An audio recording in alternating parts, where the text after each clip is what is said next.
What's up guys, it's Jaws here, and today I'm bringing you 5 free Cydia tweaks. All 4 of these tweaks are from the Big Boss repo, and the 4th one I'm going to show you is actually a separate repo that you have to type in. So please be sure to check the description box below for that repo and for the tweak list and some other links. So starting off, we have a tweak from the Big Boss repo, like I said, called Lumos. This adds a flashlight icon to your lock screen. And when you actually lock your device here, as you can see on the left hand corner of my screen, I have a light button. And if I tap it, it actually turns on my flashlight, even though you can't really see that because I'm recording my screen. But you get the whole idea. It works perfectly. And the thing that it does, it actually disables the flashlight when you pull up the control center. So if you pull up the control center in your lock screen, the flashlight will not work. So here's your configuration here. We can choose between 2 styles, style 1, style 2. You just click whichever one you want, and it also gives you a little preview, which is pretty cool too. You can change your X and Y axis, and you can change the button opacity. So this does not require respraying of any sort, but it's definitely nice and it comes in handy. So I'm actually going to show you what the notification center does look like. I cannot tap on this at all. It does not work, but it adds the shortcut to your lock screen, so I can see why that doesn't work when you pull up the control center. So this is Lumos. The next tweak that I'm showing you is called PasswordPilot. This pretty much types in your App Store password, or like has it saved automatically, so every time you download an app, it will be there, but it will not show the characters or anything like that. It's going to remain encrypted. Now this tweak is very useful, especially if you download a lot of apps and your password is long. Constantly typing it over and over again gets super annoying, and this is the tweak that can pretty much help with your frustration, and you can automatically download that tweak as fast as possible.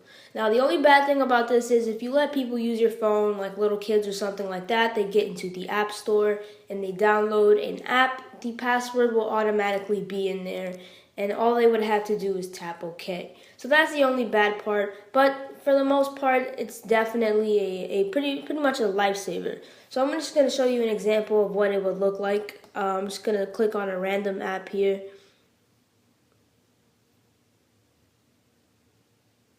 Now as you can see, it's ready to install. It popped up my Apple ID account and the password. As you can see, the password is automatically in here. I would just press OK, and now it's downloading. So that's PasswordPilot. Definitely useful, and you guys should totally check that tweak out. The next tweak I'm giving you is called YouTube Essentials. This is pretty much some YouTube patches, and it works on the newest version of YouTube. So I actually can't show you this in action, but I promise you this does work. I have been using it for like 2 months now, and it is absolutely perfect. And you can also enable background audio. So as you can see in our options here, we can stream on 3G. We can watch adult content to age unrestricted. For Unlocker, we can comment on everything and watch private content.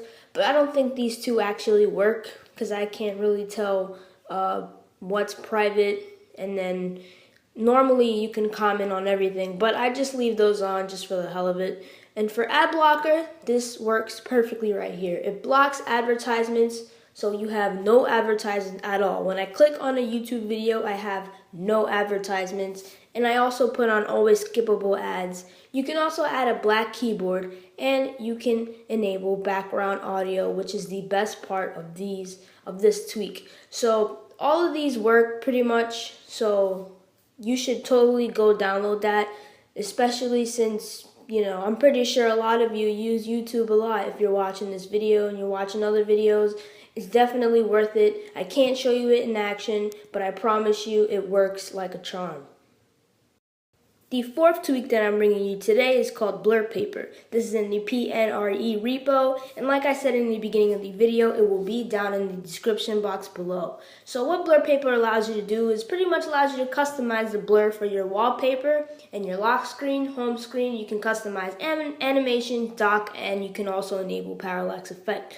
So this is very cool, and it's also free. I know A lot of you out there are kind of like wallpaper fanatics when it comes to matching the theme of your phone. I know I am. So this was a big help for me here. So when you have your lock screen or home screen blur styles, it actually gives you a couple of options here that you can choose from. I just completely left it at default because I don't really know what any of this stuff is, and it doesn't really sound too interesting, and I don't want any complicated blur styles. You can play with the blur radius. You can set it to default, or you can turn off default and apply your custom radius if you want. I completely blurred out my wallpaper for the lock screen and the home screen. For the home screen, it is the same thing. You can fade blur on unlock and enable some animations. You can mess around with the dock for the background separator, and like I said, you can enable parallax. Now, the dock options only work with the iOS 7 original dock. This does not work with classic dock.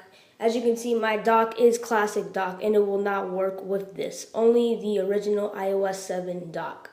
So pretty much these changes kind of do require respring. So if you don't see it right away, I would suggest you just apply it and then respring your phone if you have a respring shortcut or whatnot.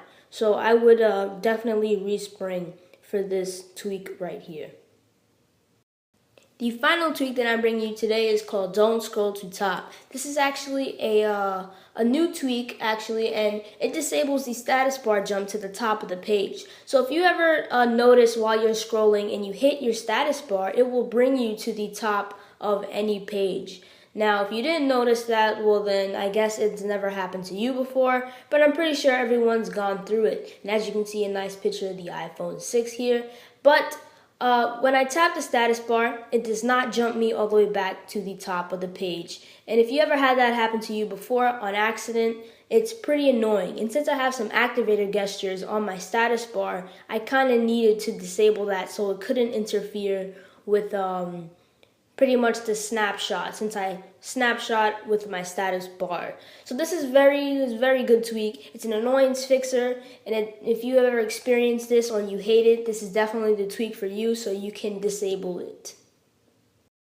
If you enjoyed this video, please smack that like button. It helps out the channel greatly. Leave me a comment if there's a tweak you would like me to cover in the future. Interested in more tweaks and tutorials and stuff like that? Hit that subscribe button and I will catch you guys in the next video. And please be sure to check the description box below for further links and the repo that you need to add for BlurPaper.